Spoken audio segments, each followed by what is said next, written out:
My parents handed my sister a luxury beach house and left me with nothing but an old parking lot. You can always sleep under the stars, they joked, like it was funny. But when I turned that lot into something profitable, suddenly they wanted in. I should have seen it coming. This dinner? It was just another trap. My folks never asked me over unless they had some hidden agenda, usually to remind me I was their biggest letdown. Still, I went. Because some dumb part of me kept hoping that maybe, just maybe, this time would be different. I'm a mechanic, nothing glamorous, but it's honest work. I fix cars, get paid, mind my own business. Leanna, on the other hand, has always been their golden child. She's never held a real job in her life and still gets treated like royalty. She could torch their house to the ground, and somehow I'd be the one they blamed. So I walk in, and there she is already sipping wine like she owns the place. Dad's at the table flipping through the newspaper. Mom's clanging dishes in the kitchen, clearly avoiding eye contact. Wow, Leanna sneered, you actually showed. Take the night off from fixing tires? I ignored her and took a seat. Mom said this dinner was important. Dad finally folded the paper and said, it is. We've decided to split up our assets. Leanna's face lit up. She knew exactly what was coming. Mom beamed at her and said, we're giving you the beach house, sweetheart. Leanna gasped like she just won an award. The one in Marina? She asked. Mom nodded. Yes, honey. It's yours now. I just sat there, waiting. Surely, there had to be something for me too. Dad turned to me, his face blank. And you, Derek? You get the parking lot. I blinked. What? I asked. The old lot on 6th Street, Mom chimed in, waving her hand like it was some amazing gift. It's land. You'll figure something out. Leanna burst out laughing. Oh my God, she said, grinning at me. Well, hey, at least you'll always have somewhere to sleep. Under the stars, right? Dad chuckled. That lot's been empty for years, but hey, maybe open a lemonade stand or something. Mom sighed and added, Derek, you've always said you want to build something for yourself. Well, here's your shot. I just stared at them. This wasn't even them trying to be subtle about it. This was straight up disrespect. I flashed back to when I was 17, coming home after my first shift at the auto shop. I was covered in grease, but proud. I had my first paycheck in my hand, ready to show them. Meanwhile, Leanna was sprawled out on the couch, whining that she wanted a new car for her birthday. Dad didn't even look at me. So you're just gonna smell like oil forever, he said. Mom shook her head. Well, at least he's useful. Maybe one day he'll fix your car for free, Leanna. But she never needed to because they bought her a brand new Mercedes that same week. And now, years later, here we were. Same pattern. Nothing had changed. I took a breath, pushed back from the table, and said, You're serious? Dad shrugged. You should be grateful we're giving you anything. Leanna snickered. Maybe one day you'll actually make enough to buy real property. They all started laughing like it was some big joke.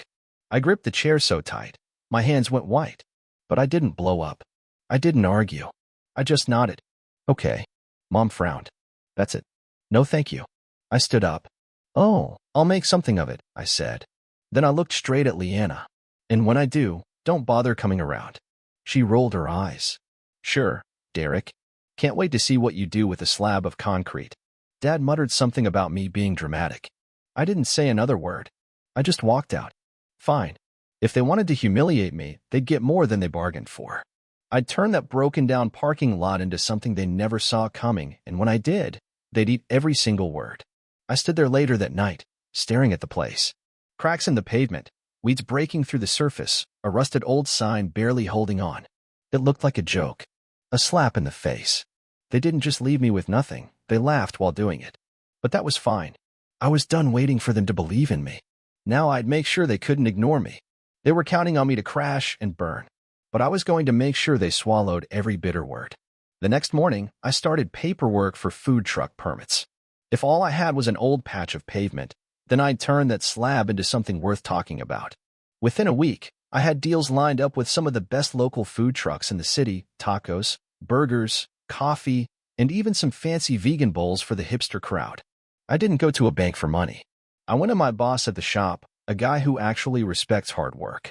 He fronted me a small loan, and I used it to string up lights, set out seating, book live music, and get custom banners made.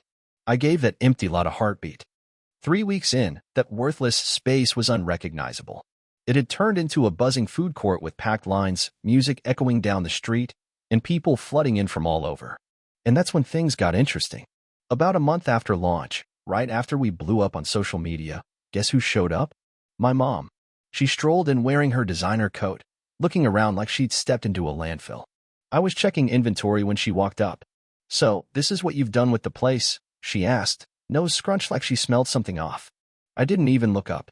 "Yeah, well, you handed me trash. I figured I'd turn it into something useful." She let out a tight breath. "This doesn't count as a real business. It's a phase, right?" I couldn't help but laugh. A phase that's bringing in more than Leanna's influencer gig ever did. Her jaw twitched, and right on cue, Leanna appeared. She stopped in her tracks, her go-to smug grin fading fast. "What is this?" she snapped. "You turned this dump into some kind of flea market?" I smiled. "Nope. It's called a successful business." She scoffed. "This is a joke. This isn't real money." I gestured to the crowd. "Oh yeah? Then why are people lining up every night to throw their fake money at it?" Some of the customers nearby actually started clapping. Leanna's face went red. "Mom, seriously, say something," she whined. Mom cleared her throat. "Derek, we're just concerned. This doesn't look stable." I raised an eyebrow. "Stable like the luxury beach house you gifted Leanna?" Leanna cut in fast. "You can't sell this. This is family property." I let out a short laugh. "Oh, so now it's family property? That's rich. Funny how none of you called it that when you dumped it on me as a joke." Leanna's jaw clenched. "This isn't fair. You didn't earn this." I turned to face her fully. "You really just said that to me?" She crossed her arms, but I could tell she was losing steam. "All I'm saying is, selling it would be turning your back on the family." I tilted my head. "But tossing it to me like a bone wasn't betrayal?" Mom opened her mouth like she was about to say something, then paused. Eventually, she offered a careful suggestion. "Well, if it's doing so well, maybe we could talk about a partnership?" I stared at her. Then I just started laughing loud enough that a few people turned to watch. "You're serious?" I said. "You ignored me, humiliated me, handed me nothing. And now that I've built something, you want a slice of it?" Leanna folded her arms. "It's family money now." I stepped forward and locked eyes with her. "You already got your share. Live with it." And just like that, I turned my back and walked straight into the business I'd built, leaving them both standing there like they'd been frozen in place. They thought they could crush me. But this was only the beginning. A few days later, I was in my office, a refurbished shipping container tucked in the corner of the lot, when my phone started buzzing. It was my mom. I looked at the screen for a second, then hit decline. Another call came in. Then another. I couldn't help but smirk. They needed something. By now, my food truck lot was the place to be. We had live bands, weekend festivals, private lounges, even influencers lining up for content. I was earning more in a single month than I used to make in a year turning wrenches. And now? The same family that laughed in my face couldn't stop calling. A few days later, I was out overseeing a delivery when I heard a voice that instantly made my skin crawl. "Derek." I turned, and there she was. Leanna. Her arms were crossed, but this time there was no smugness, no superiority, just desperation. I raised an eyebrow. "Wow, you actually came back to the parking lot. What happened? Car trouble?" She let out a sharp breath. "I need to talk to you." I glanced at my watch. "I've got 10 minutes, I told her flatly. "Make it count." Her jaw tightened, but she pushed the pride down. "I need to sell the beach house." I blinked. "The same house you used to brag about every chance you got?" She skipped past it. "The market's tanking. I need cash fast." I smirked. "Let me guess, too many luxury getaways, overpriced handbags, and $10 lattes?" She flinched. "It's complicated. Just say you'll help." I leaned up against one of the food trucks, arms crossed. "Help? Doing what?" She hesitated. "I need $150,000 to clear some debts before I can even list it." I let out a low whistle. "Yikes. That's rough." Then I turned back toward my delivery, waving her off. "Anyway, good luck with that." But she grabbed my arm. "Are you serious? You've got the money." I pulled away. "Oh, now my business is legit enough for you to come crawling for a loan?" Her cheeks flushed. "Derek, we're family." I laughed, hard. "That's funny. Last I checked, you said I was a joke. What happened to all that confidence?" She opened her mouth like she was going to snap back, but nothing came out. "I'll pay you back," she finally whispered. "Please." I looked her dead in the eye, leaned in, and said, "No." Her eyes widened. "No. That's right. The same no I got when I needed support. When I was down and you all laughed in my face. So yeah, no, Leanna. I'm not bailing you out. She took a stunned step back. The shock wore off quick and the anger rolled in. You're really gonna let me fail? I shrugged. Not my problem. And I walked away without looking back. A week later, I pulled into the lot and saw both my parents standing there. Mom looked pissed. Dad just looked tired. Derek, Mom started, we need to talk. I sighed. Let me guess, Leanna came crying to you, and now you're here to fix the Derek problem? Mom pursed her lips. This is serious. Then Dad stepped in. We need your help, son. I raised an eyebrow. Oh, son now, huh? That's new. Mom sighed. Your father's business, it's struggling. We're in financial trouble. I fought the grin tugging at the corners of my mouth. Oh wow, I said, acting surprised. You mean the family that handed Leanna a beachfront mansion and tossed me a slab of concrete is now broke? Shocking. Mom's nostrils flared. Don't be childish, Derek. I tilted my head. Childish? You mean like mocking someone when they're trying to survive? Dad groaned. We don't need a lecture, we need a loan. There it was. The golden moment. I rubbed my chin. How much? Mom swallowed hard. For 100,000. I actually laughed. Almost $500,000? Seriously. Dad nodded, looking completely worn down. You're doing well. You can afford it. I folded my arms. Now I'm doing well? That's funny. Mom snapped. Don't be a brat, Derek. We're your family.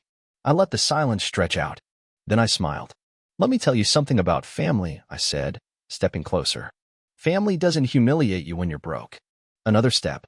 Family doesn't treat you like a punchline. One more. And they sure as hell don't show up only when they need something.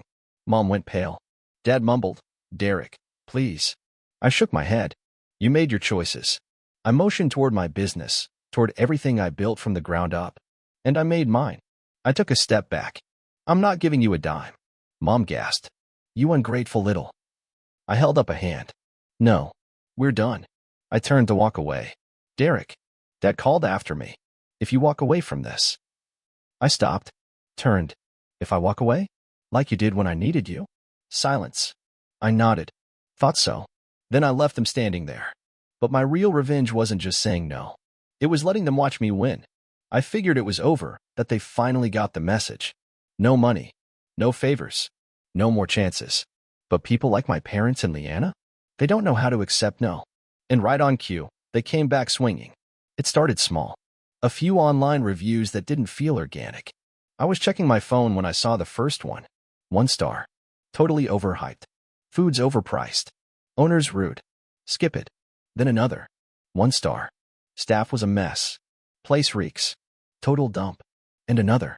1 star. This place is trash. Don't support it. Yeah, they weren't gonna go down without making a scene. The smear campaign began quietly, but I recognized it for what it was immediately. First, it was a string of suspiciously similar 1-star reviews popping up across every online platform. They painted the same picture: overpriced food, a rude owner, poor sanitation.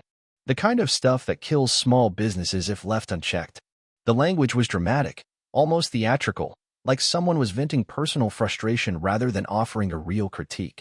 And I knew exactly whose fingers were behind the keyboard. It was almost laughable, honestly. I could picture Mom at her kitchen island, sipping from a stemmed glass of wine, furiously tapping at her laptop with exaggerated flair, determined to frame herself as the concerned, wounded mother whose son had turned his back on family. She'd always had a flair for drama: first destroy you, then pretend you owed her an apology for her pain. Leanna probably hovered nearby, throwing in a few lines of her own between scrolling social media and burning through her credit cards. The reviews were just the start. Days later, a city inspector arrived at my lot. He looked sheepish, like he already knew he was walking into a setup. An anonymous tip had reported possible code violations. The inspector rattled off a vague list of potential issues: permits, spacing regulations, food safety concerns. I didn't even need to ask who filed the complaints. The whole thing reeked of the same desperation that came through in the fake reviews. It was a tactical move, an attempt to drown me in paperwork, to keep me so busy defending myself that I wouldn't have time to keep my business thriving. But what they didn't anticipate was how ready I was for this. Instead of folding, I fought back harder. I hired a lawyer, one of the sharpest I could afford, and had him comb through every permit and every regulation with a fine-toothed comb. We tightened up every detail so thoroughly that when the inspector returned, he ended up apologizing for wasting my time. Everything was spotless. That could have been the end of it, but I didn't just want to survive their sabotage. I wanted to turn it into a catalyst for even more growth. If they were going to try to sink my reputation, I drowned them out with waves of success. I ramped up my marketing efforts, partnering with local influencers and media to highlight the vibrancy of the food truck court. We launched special events, live music nights, food festivals, even a charity fundraiser. I introduced themed weekends, VIP sections, and hired more staff to handle the crowds that started growing every single week.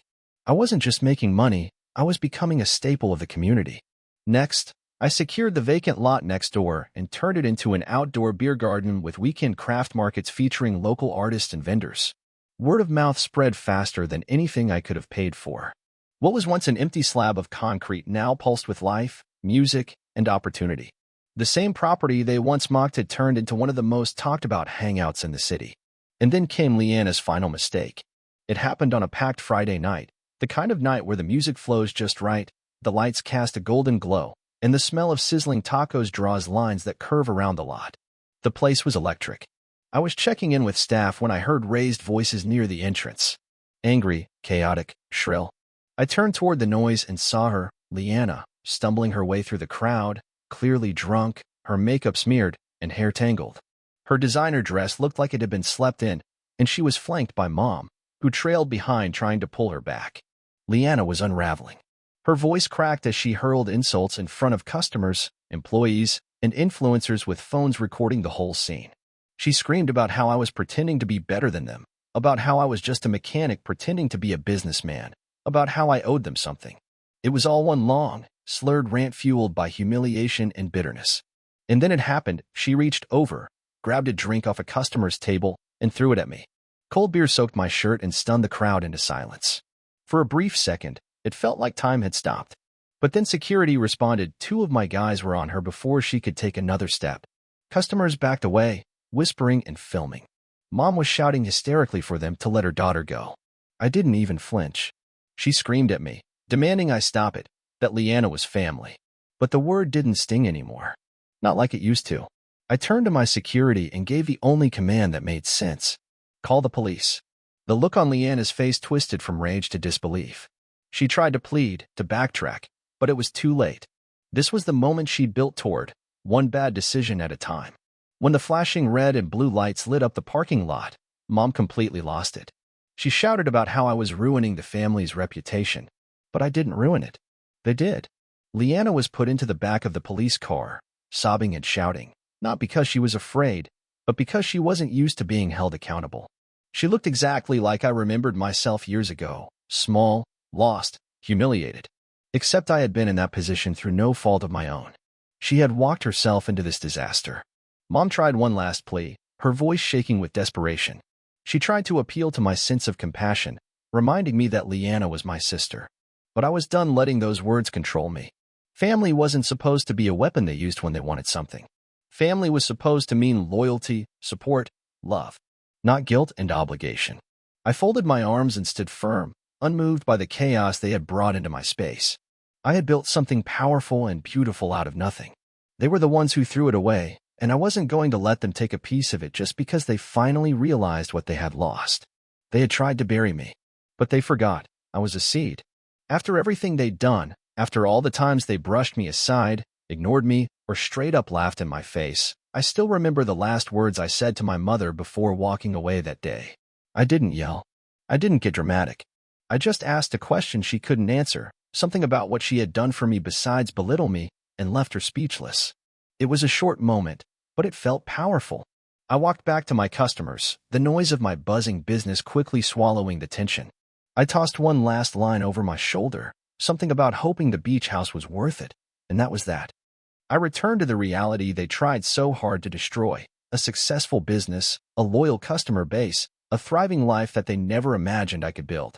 They had tried to tear me down, sabotage me, drown me in red tape. But instead of crumbling, I fought harder.